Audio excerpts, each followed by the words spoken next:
Welcome. Maharashtra State Board of Technical Education is coming with the lead Learning at your doorstep. The course is Electrical and Electronic Measurement. The unit for this session is Measurement of Electric Power. In this presentation, we are going to deal with the learning outcome number 3, connection of wattmeter for power measurement of given circuit. What will we learn today? Active, reactive and apparent power. Power triangle. Connecting the wattmeter for measurement of the power.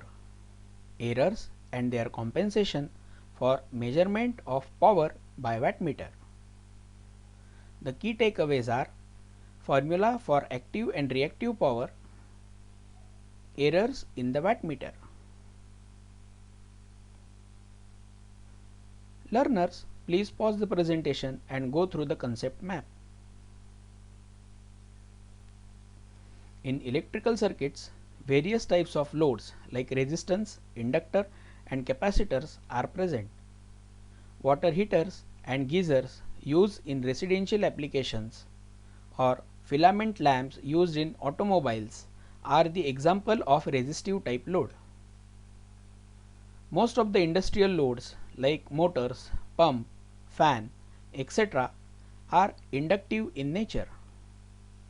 The capacitor used for power factor improvement is an example of capacitive type of load. In this slide, you will learn about the definition of active power, reactive power and apparent power. The graphical representation of active power, reactive power and apparent power can be drawn and shown by the phasor diagram. In the first figure, phasor for resistive load, where x-axis represents the applied voltage VR and the current which is flowing through the resistance is IR.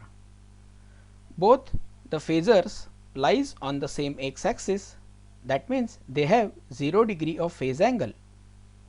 This is representation of active power. In second figure, inductive load is represented where current I is lagging the applied voltage by an angle phi, which is representation of reactive load due to the inductance. In third figure, capacitance is connected in the circuit which draws the leading current and hence represented ahead of the applied voltage, that is current leading by an angle phi. The formula to find out the active power P is V into I into cos of phi, unit watt. To find out the reactive power Q is equal to V into I into sin phi, unit VAR. The power triangle drawn here thus represents all three powers: active power, reactive power and apparent power. Learners, pause the presentation for a while. Note down the differences of active power and reactive power in your notebook.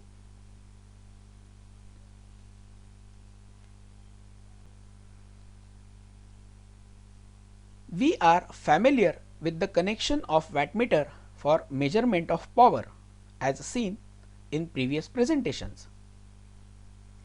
In first method, the connection of current coil is made with load in series. The terminal C is connected to M terminal of the wattmeter and V terminal is connected to the load as per the voltage range, say 300 volt. This method is adopted when load current is small and may cause a very little voltage drop in the current coil.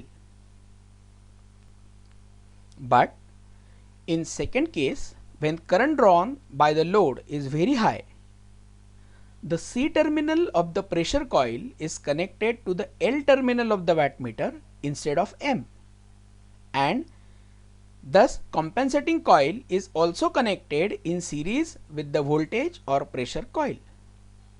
In this case, the pressure coil reads the correct voltage, but current coil will carry a small extra value of current drawn by the pressure coil. This will introduce an error. It is important to note that due to the following errors, reading of wattmeter may differ from its actual value. First error is error due to the connection method. As seen in previous slide, there are two different ways of connecting the voltage coil across the load. It may introduce the error. To overcome this error, wattmeters are provided with additional compensating winding which is connected in series with the pressure coil, but positioned in such a way that it produces the field in opposition to that produced by the current in the current coil. Error due to the pressure coil inductance. A suitable value capacitor connected in parallel with the pressure coil. Error due to the pressure coil capacitance. This error can be reduced by designing pressure coil circuit such that inductive reactance of the circuit matches exactly with the capacitive reactance of the circuit, that is XL is equal to XC. Error due to the mutual inductance effect. This error can be reduced by proper design of pressure coil and current coil system so that they always remain in zero position of mutual inductance. Error due to the stray magnetic field. As electrodynamometer type wattmeter has a relatively weak operating magnetic field, so it may get affected by external magnetic fields. To avoid this error, a magnetic shield is provided around current coil and pressure coil. In addition with this, a static moving system design is implemented in the electrodynamometer wattmeter to reduce this error. Error due to the eddy current. Due to flow of alternating current through current coils, developed eddy current in the solid metal parts and thick conductors, which further produces their own magnetic field affecting main current coil field and alters its magnitude as well as phase angle, and which will introduce an error. Due to this error, similar to that of the pressure coil inductance, wattmeter will read low for lagging power factor and shows high reading for leading power factor. To overcome this error, stranded conductors are used to form the pressure coil, and a solid metal parts of laminated type support system are employed while constructing the components. Temperature error.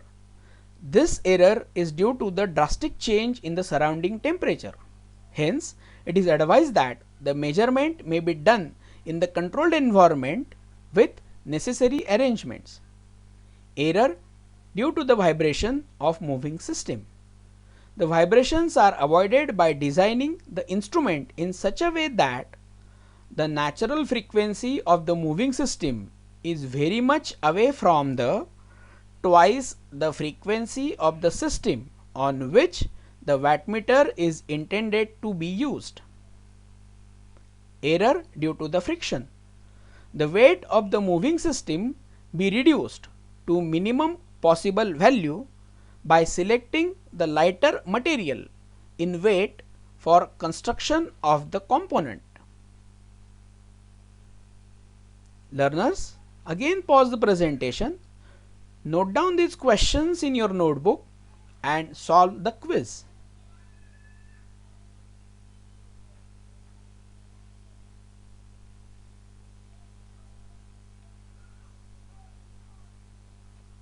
Dear learners, please refer the book A Course in Electrical and Electronic Measurement and Instrumentation by A.K. Sawhney for reference and further reading. Thank you.